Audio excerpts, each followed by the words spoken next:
25.08.2022 года. Лайфхак, как зажечь костер в домашних условиях дома. Да. Как бы ничего особенного, все легко и просто. Можно зажигалку, пожалуйста? Конечно. Какой свой метод разжижения костра? Давай, зажигалочку, пожалуйста, чуть-чуть. Там волшебный жидкость чуть-чуть.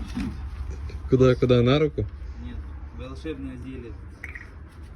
Волшебное зелье должно быть, как говорится. Как говорится, волшебное зелье.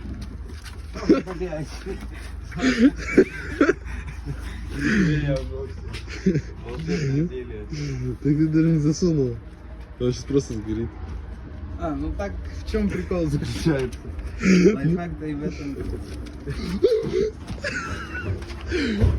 Закрой крышкой! Крышкой закрой! Ты дома? Да ты ебал! Что делать? Отодвинь бочку, она... А где тушить ты? Где? Воды.